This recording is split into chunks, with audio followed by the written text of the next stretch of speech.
Hi all welcome back. കുറച്ച് ദിവസമായി വീഡിയോയിൽ ഇട്ടിട്ട് ഓരോ തിരക്കിലേനു. നിങ്ങൾക്കറിയാലോ റൂമെല്ലാം മാറിയിട്ടുള്ള കുറച്ച് തിരക്കിലേനു. പിന്നെ ഇവിടെ ഒന്ന് സെറ്റായി വരുന്നതേ ഉള്ളൂ. അങ്ങനെ ഞാൻ ഇന്നിതാ ഫുഡെല്ലാം ഉണ്ടാക്കാൻ സ്റ്റാർട്ട് ചെയ്തിട്ടുണ്ട്. ഇപ്പം ഞാൻ ഒരു വൈകുന്നേരം ഒരു മകരിമിൻ്റെ ആ ഒരു ടൈമാണ് വീഡിയോ എടുക്കുന്നുള്ളത്. ഞാൻ വീഡിയോ എടുക്കാൻ തുടങ്ങിയപ്പോൾ തന്നെ ഈ സ്പൂണൊക്കെ വെക്കുന്ന സംഭവമില്ലേ, അതെല്ലാം ഇങ്ങനെ ഇളകി വന്നിട്ടുണ്ട്. ഒരു ഭാഗം വൃത്തിയാക്കുമ്പം ഒരു ഭാഗം ഇതേപോലെ ആവുന്നുണ്ട്. പിന്നെ എൻ്റെ സൗണ്ടിലും സംസാരത്തിലെല്ലാം മാറ്റം ഉണ്ടാവും. നമുക്ക് ഇന്നിവിടെ നോമ്പാണ്. അപ്പോൾ നോമ്പെല്ലാം എടുത്തിട്ട് വോയിസ് ഓവർ കൊടുക്കുന്നതുകൊണ്ട് അതിൻ്റേതായ പ്രശ്നമെല്ലാം ഉണ്ടാവും. അപ്പോൾ അതൊന്ന് അഡ്ജസ്റ്റ് ചെയ്യുക. ഇന്നും കൂടി എനിക്ക് ഈ വീഡിയോ എഡിറ്റ് ചെയ്യാൻ പറ്റിയിട്ടില്ലെങ്കിൽ പിന്നെ വീഡിയോ അപ്ലോഡ് ചെയ്യാൻ നല്ല ലേറ്റ് ആവും. അതുകൊണ്ടാണ് കിട്ടിയ ഒരു ചെറിയ ഗ്യാപ്പിന് ഞാൻ എഡിറ്റ് ചെയ്യാനിരുന്നത്. പിന്നെ ഇന്ന് രാത്രിക്കൊക്കെ ഞാൻ ഒറോട്ടിയാണ് ഉണ്ടാക്കുന്നുള്ളത്. അപ്പോൾ ആമീസിൻ്റെ പത്തിരിപ്പൊടിയാണ് എടുത്തിട്ടുള്ളത്. എനിക്ക് ആദ്യം ഇവിടെ വന്നപ്പോൾ ഇത് റെഡി ആവുന്നില്ലേനു കേട്ടോ. ഞാൻ നാട്ടിൽ നിന്ന് വരുമ്പം ഒറോട്ടിപ്പൊടി കൊണ്ടുവന്നിട്ടുണ്ടേനു. പക്ഷെ അതൊക്കെ കഴിഞ്ഞു പോയി. അപ്പോൾ ഇവിടെ നിന്ന് ഇത് വാങ്ങിയിട്ട് ഇപ്പം നല്ല റെഡി ആവുന്നുണ്ട്. കാര്യം എൻ്റെ മിസ്റ്റേക്കാണ്. അതിൻ്റെ ഒരു വെള്ളത്തിൻ്റെ ആ ഒരു അളവും കുഴച്ചതൊന്നും റെഡി ആവായിട്ടാണ്. ഇപ്പം കറക്റ്റ് നല്ല സെറ്റ് ആവുന്നുണ്ട് കേട്ടോ. പിന്നെ വീഡിയോയിൽ നിങ്ങൾക്ക് ഓരോ ഭാഗത്തായിട്ട് അലമ്പായിട്ട് ഇങ്ങനെ കാണാം. അതങ്ങനെ മൈൻഡ് ആക്കണ്ട. ഞാൻ പറഞ്ഞിട്ടില്ലേ, എല്ലാം റെഡിയായി വരുന്നതേ ഉള്ളൂ. ഞാൻ ഓരോന്ന് എടുത്തു വെക്കാനെല്ലാം ബാക്കിയുണ്ട്.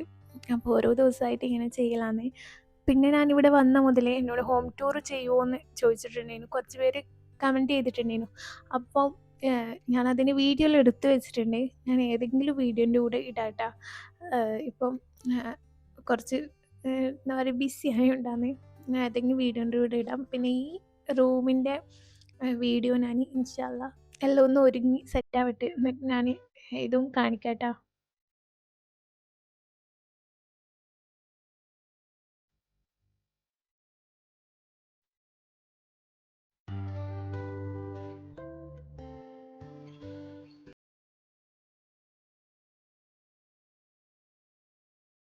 അങ്ങനെ ഇതാ ഒറോട്ടി നല്ല കുഴച്ച് സെറ്റായിട്ടുണ്ട്. എനിക്ക് ഒറോട്ടി എല്ലാം ഇഷ്ടമില്ല കേട്ടോ. ഇഷ്ടമില്ല, ഋഷിക്കും ഹംദക്കും ഭയങ്കര ഇഷ്ടം. അപ്പോൾ അവർക്ക് വേണ്ടിയിട്ടാണ് ഞാൻ ഉണ്ടാക്കുന്നുള്ളത്. പിന്നെ ഉണ്ടാക്കിയാൽ കഴിക്കാണ്ടൊന്നും നിൽക്കില്ല. പക്ഷെ അതിൻ്റെ കൂടെ വേറെ എന്തെങ്കിലും ഓപ്ഷൻ ഉണ്ടെങ്കിൽ അതാണ് ഞാൻ കഴിക്കുക. അങ്ങനെ അത് റെഡി ആയിട്ടുണ്ട്. പിന്നെ എന്താ ഉണ്ടാക്കണ്ടേന്ന് ഒരു ഐഡിയ ഇല്ല. അപ്പോൾ ഞാൻ പിന്നെ ഒറോട്ടി തന്നെ ഉണ്ടാക്കി. പിന്നെ ഇതിൻ്റെ കൂടെ ഞാൻ കറിയായിട്ട് ഗ്രീൻ പീസ് കറി ഉണ്ടാക്കാമെന്നാണ് വിചാരിക്കുന്നുള്ളത്. പിന്നെ അങ്ങനെ ഗ്രീൻ പീസ് വെള്ളത്തിൽ കുതിർത്ത് വെച്ചിട്ടുണ്ടായിരുന്നു. അങ്ങനെ ഞാനൊരു 2 മണിക്കൂറായിട്ട് വെച്ചിട്ടുള്ളൂ.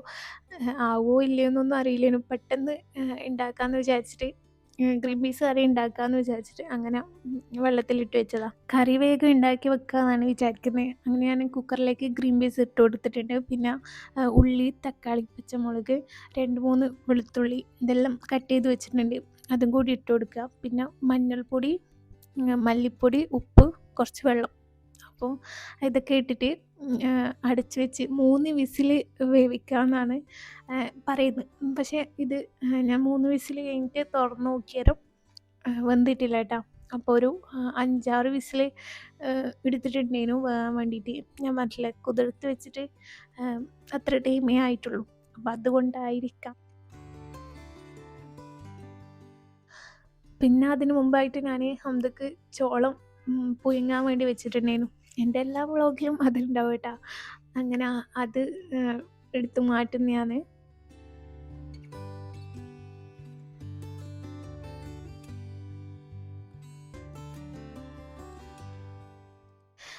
ഈ ഒറോട്ടി ചുടാൻ എനിക്ക് ഭയങ്കര മടിയേനു കേട്ടോ. മടിയെന്നല്ല, ആദ്യം അറിയില്ലേനു. പിന്നെ അങ്ങനെ പഠിച്ച്. പിന്നെ ഇത് ചുടാൻ എനിക്ക് ആദ്യം നല്ല മടിയാണ്. എന്താണെന്ന് വെച്ചാൽ എൻ്റെ കയ്യിലിങ്ങനെ എണ്ണയാവുന്ന സംഭവമൊന്നും എനിക്ക് ഉണ്ടാക്കുന്നത് ഇഷ്ടമല്ല. ഇത് ഉന്നക്കായ ഇതൊന്നും എനിക്കിഷ്ടമല്ല. ഉന്നക്കായ ഉണ്ടാക്കുമ്പോൾ വീട്ടിൽ നിന്ന് ഞാൻ ഉമ്മ ഉണ്ടാക്കുമ്പോൾ ഉമ്മ എന്നോട് പറയും ഇത് ഉരുട്ടി തരാൻ സഹായിക്കും. ഞാൻ പറയുന്നത് എനിക്ക് പറ്റില്ല. ഞാൻ ഉമ്മാൻ്റെ ഒപ്പം അവിടെ ഇരിക്കും. ഉമ്മ ഇങ്ങനെ ഉരുട്ടി നോക്കിയിട്ട്. പക്ഷേ അത്രപോലും ആ പണിക്ക് ഞാൻ നിൽക്കില്ല കേട്ടോ. ഇപ്പോൾ ഓരോന്ന് സെറ്റായിട്ടുണ്ട്. എല്ലാം എടുക്കാനെല്ലാം തുടങ്ങിയിട്ടുണ്ട്. പക്ഷേ ഇനി നാട്ടിൽ പോയാൽ ഇതിൻ്റെ അപ്പുറം മടിയായിരിക്കും. അത് ഋഷി പറയുന്നുണ്ടായിരുന്നു. അതെല്ലാവർക്കും അങ്ങനെയാണെന്ന് ഞാൻ വിചാരിക്കുന്നത്. ഉമ്മാനെ കണ്ടാൽ നമുക്കൊരു ഫുഡിൻ്റെ ഭാഗത്തേക്ക് പോകാനൊരു മടിയായിരിക്കുമല്ലേ. അങ്ങനെ എല്ലാവർക്കും അല്ല, കുറച്ച് പേർക്ക് അങ്ങനെ ഉണ്ടാവും. അതേപോലെയാണ് എനിക്ക്. എല്ലാം അറിയാം, ആവശ്യത്തിന് എല്ലാം ഉണ്ടാക്കും, ചെയ്യുമെല്ലാം ചെയ്യും. പക്ഷെ ഉമ്മാനെ കണ്ടാൽ അതൊരു വടിയാണ്. പിന്നെ പിന്നെ ഒറോട്ടി കവറിലെല്ലാം വെച്ചിട്ട് പരത്തിയിട്ട് ചുടും കേട്ടോ. പക്ഷേ വീട്ടിൻ്റെ മുമ്പിലെല്ലാം ചുടുമ്പോൾ ഇങ്ങനെ ഈ ഒറോട്ടി ഇടുന്ന ഓടില്ലേ, അതിൽ തന്നെ വെച്ചിട്ട് ഇങ്ങനെ പരത്തലാണ്. അപ്പോൾ ആ ഒരു ശീലമാണ് എനിക്ക്. ഞാൻ ഇവിടെ വന്ന പാടെല്ലാം ആ ഒരു കവറിൽ എണ്ണയാക്കിയിട്ട് ഇങ്ങനെ പരത്തിയിട്ട് ചുട്ടെടുക്കലുണ്ട്. പക്ഷെ എനിക്കതിലും എളുപ്പമായിട്ട് ഇതാണ് കേട്ടോ തോന്നുന്നുള്ളത്. പക്ഷെ ചില സമയത്തുള്ള ഋഷിക്ക് പേടിയാണ്. എന്നോട് പറയും ഇങ്ങനെ ചുടണ്ട, കയ്യിൽ പൊള്ളിയെങ്കിലോ അത് വെച്ചോന്നെല്ലാം പറയും. പക്ഷെ എനിക്കിതാണ് കുറച്ചും കൂടി ഈസി ആയിട്ട് തോന്നുന്നത്. എൻ്റെ ഒരു ഇതിന് എനിക്കിതാണ് പറ്റുന്നുള്ളത്.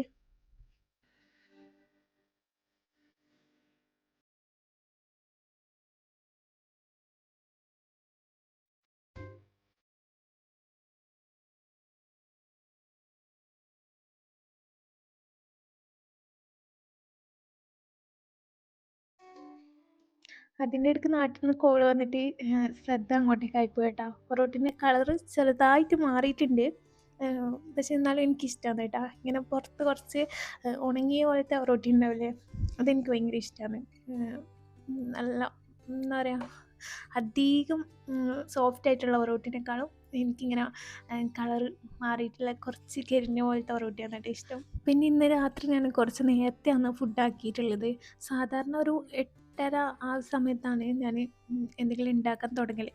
അപ്പോൾ ഇന്ന് കുറച്ച് നേരത്തെ ആക്കിയിട്ടുണ്ട്. ഒരു മഗ്‌രിബ് ബാങ്ക് കൊടുക്കുമ്പോഴേക്ക് തന്നെ എൻ്റെ എല്ലാം റെഡി ആയിട്ടുണ്ടായിരുന്നു. അതുകൊണ്ട് കുറച്ച് ടൈം കിട്ടി കേട്ടോ രാത്രി. എല്ലാം പെട്ടെന്ന് കഴിഞ്ഞുകൊണ്ട് പിന്നെ ഒന്നും പണിയില്ലാത്ത പോലെ ഉണ്ടായിരുന്നു. അല്ലെങ്കിൽ ഒരു മഗ്‌രിബ് നിസ്കരിക്കാൻ കയറിയാൽ 7 മണിക്ക് കയറിയാൽ പിന്നെ ഒരു 8:30 എല്ലാം ആകുമ്പോഴാണ് ഞാൻ പിന്നെ കിച്ചണിലേക്ക് വരും, ഇശാവും കൂടി നിസ്കരിച്ചിട്ട്. അത് നാട്ടിലൊന്നും അങ്ങനെയാണ് കേട്ടോ. അപ്പോൾ അങ്ങനെ ഇതിപ്പോൾ കറി റെഡി ആയിട്ടുണ്ട്. ഇനി ഇതിലേക്ക് കാച്ചി ഒഴിക്കണം, കടുവിട്ട് കാച്ചിട്ട് അങ്ങനെ ചെയ്യണം. കുറച്ച് വെള്ളമെല്ലാം ഒഴിച്ചിട്ട് അങ്ങനെ അത് റെഡി ആയിട്ടുണ്ട്. പിന്നെ നമ്മൾ ഒന്ന് പുറത്ത് പോയിട്ടുണ്ടായിരുന്നു. അന്നല്ല, ഇത് കുറച്ച് ദിവസമായി കേട്ടോ, 2-3 ദിവസമായി. ഹംദൻ്റെ പെരുന്നാളിൻ്റെ ഡ്രസ്സ് എടുക്കാൻ വേണ്ടിയിട്ട് അങ്ങനെ പോയതാണ്. ഇത്തവണ പെരുന്നാളിൻ്റെ ഒരു എന്താ പറയുക, ഡ്രസ്സ് എടുക്കണം, പുറത്ത് പോകണം, ആ ഒരു ഇതില്ല. ഹംദൻ്റെ വേഗം ചെയ്ത് വെച്ചിട്ടുണ്ടായിരുന്നു. അവളെ ഡ്രസ്സെല്ലാം എടുത്ത് കഴിഞ്ഞതിന് ശേഷമാണ് കേട്ടോ ഞാൻ വീഡിയോ എടുക്കുന്നുള്ളത്. നല്ല തിരക്കും ആളെല്ലാം ഉണ്ടായിരുന്നു. അങ്ങനെ ഓക്ക് ഒരു 2-3 ഡ്രസ്സ് എടുത്തിട്ടുണ്ട്. നല്ല കണ്ടപ്പം അങ്ങനെ എടുത്തിട്ടുണ്ടായിരുന്നു. പിന്നെ ഞാൻ പറഞ്ഞില്ലേ, പെരുന്നാളിൻ്റെ നോമ്പിൻ്റെ പെരുന്നാളെല്ലാം ആകുമ്പോൾ നമുക്ക് ഡ്രസ്സ് എടുക്കാൻ ആദ്യമേ ഡ്രസ്സ് എടുക്കണ്ടേ, പോകണ്ടേ, ആ ഒരു തിരക്കും കാര്യമെല്ലാം ഉണ്ടായിരുന്നു. പക്ഷേ ഇപ്രാവശ്യം എന്താണെന്നറിയില്ല, അതില്ല. എനിക്ക് ബർത്ത്ഡേൻ്റെ ഡ്രസ്സ് ഉണ്ടല്ലോ, ഞാൻ പറഞ്ഞില്ലേ, അതുകൊണ്ട് എനിക്ക് വലിയ ഇൻട്രസ്റ്റ് ഇല്ല. പിന്നെ നമുക്ക് റൂമിലേക്ക് 1-2 സാധനങ്ങളെല്ലാം വാങ്ങാനുണ്ട്. അപ്പോൾ അതെല്ലാം നോക്കാൻ വേണ്ടി വേറൊരു ഷോപ്പിലേക്ക് വന്നിട്ടുള്ളത്. പിന്നെ ഇവിടെ കുറേ ഡ്രസ്സിനെല്ലാം നല്ല വിലക്കുറവ് പോലെ കണ്ട്. ഇതിനെല്ലാം 10 ദിർഹമാണ് കേട്ടോ. അപ്പോൾ ഡെയിലി യൂസിന് പറ്റിയതും എല്ലാം ഉണ്ട്. ഇപ്പം ഞാൻ ഇതൊന്നും വാങ്ങുന്നില്ല, നാട്ടിലേക്കെല്ലാം പോകുമ്പം വാങ്ങാമെന്നിങ്ങനെ വിചാരിക്കുന്നുണ്ട്. അപ്പോഴേക്കും ഇത് ഇവിടെ തന്നെ ഉണ്ടാവണമെന്നില്ല. സാധനങ്ങളും പ്രൈസെല്ലാം മാറി മാറി വരും. ഇങ്ങനെ കാണുമ്പം നമ്മൾ എന്ത് കണ്ടാലും പറയില്ലേ, ഇപ്പം വേണ്ട, നാട്ടിലേക്ക് പോകുമ്പോൾ വാങ്ങാം, അങ്ങനെ പറയില്ലേ. അപ്പം അങ്ങനെ അതുപോലെ പറഞ്ഞാണ് അങ്ങനെ ഓരോ സാധനം നോക്കുന്നുണ്ട്. പിന്നെ ഇത് വീട്ടിൽ നിന്ന് ഡെയിലി യൂസിന് പറ്റിയ ഒരു ഡ്രസ്സാണ് കേട്ടോ. അങ്ങനെ ഒരു കോഡ് സെറ്റ്, അതിൻ്റെ കുറേ കളറുണ്ട്. അപ്പം അതിൽ ഞാനൊന്ന് സെലക്ട് ചെയ്തിട്ടുണ്ട്. ഇതുപോലെ ഒരെണ്ണം എൻ്റെ അടുത്തുണ്ട്. അപ്പോൾ ഒരെണ്ണം കൂടി വാങ്ങാമെന്ന് വിചാരിച്ച്. പിന്നെ ഇവിടെ കുറേ ഗൗണും കാര്യങ്ങളും എന്തെല്ലോ ആയിട്ടുള്ള എന്തൊക്കെയോ ഡ്രസ്സെല്ലാം ഉണ്ട്. ഇതിലെ റേറ്റ് കുറവാണ് കേട്ടോ. പക്ഷെ അതൊന്നും നോക്കിയില്ല. അങ്ങനെ പിന്നെ ഞാനൊരു ടോപ്പ് വാങ്ങിയിട്ടുണ്ട് ഇവിടുന്ന്. അത് ഞാൻ കാണിച്ചു തരാം. ഈ ഒരു ഗ്രീനില്ലേ, ഇത് സൈസ് നോക്കിയിട്ട് കുറേ തെരഞ്ഞിന് കേട്ടോ. അങ്ങനെ അതിൻ്റെ എല്ലാ പീസും എടുത്ത് പുറത്ത് വെച്ചിട്ടുണ്ടായിരുന്നു. പിന്നെ ഇത് 2 ടൈപ്പായിട്ട് ചെറിയൊരു കളർ ഡിഫറെൻ്റ് ആയിട്ട് വരുന്നുണ്ട്. അപ്പം നല്ല ഗ്രീൻ ആയിട്ടുള്ള തന്നെ ഞാൻ എടുത്തിട്ടുണ്ട്. പിന്നെ അങ്ങനെ അതും വാങ്ങി. പിന്നെ ഞാൻ മനസ്സിലേ 1-2 സാധനം വാങ്ങാനുണ്ട്. ഇത് വാങ്ങിയിട്ട് ഒട്ടും കാര്യമില്ല കേട്ടോ. ഇത് നിൽക്കുന്നേ ഇല്ല, വെറുതെ ആണ് വാങ്ങിയത്. അങ്ങനെ കുറച്ച് സാധനങ്ങളെല്ലാം നോക്കി എടുക്കുന്നുണ്ട്. പിന്നെ ഇവിടുന്ന് ഒരു മാറ്റ് വാങ്ങിയിട്ടുണ്ട്. പിന്നെ ഹംദൻ്റെ കീഴിലൊരു ഡോൾ കണ്ടോ, ആ ഒരു പൂച്ചക്കുട്ടീൻ്റെ അതെല്ലാം എടുത്തിട്ടുണ്ട് കേട്ടോ. അങ്ങനെ എന്തൊക്കെയോ വാങ്ങിയിട്ട് ഞങ്ങൾ പിന്നെ ഇവിടുന്ന് ഇറങ്ങിയിട്ടുണ്ട്. നല്ല ലേറ്റ് ആയിട്ടുണ്ടേനു. ഒന്നാമത് ഹംദാൻ്റെ ഡ്രസ്സ് എടുക്കാൻ പോയരും അങ്ങനെയെല്ലാം ആയിട്ട്. പിന്നെ പെരുന്നാൾക്ക് വേണ്ടുന്ന ഷോപ്പിംഗ് എല്ലാം ഉണ്ട് കേട്ടോ. ഞാൻ അതിൻ്റെ എല്ലാം വീഡിയോ ഇടാൻ പറ്റുമെങ്കിൽ അങ്ങനെ നോക്കിയിട്ട് ഇടാം. അപ്പോൾ ഈ ഒരു കുട്ടി വീഡിയോയും വിശേഷങ്ങളും ഇത്രയൊക്കെ തന്നെയുള്ളൂ. എല്ലാവർക്കും വീഡിയോ ഇഷ്ടമായി എന്ന് വിചാരിക്കുന്നു. ഇഷ്ടമായെങ്കിൽ ലൈക്ക് ചെയ്യാം, നിങ്ങളുടെ അഭിപ്രായം കമൻറ്റ് ഇടാം. നെക്സ്റ്റ് വ്ളോഗിൽ കാണാം. Thank you, by.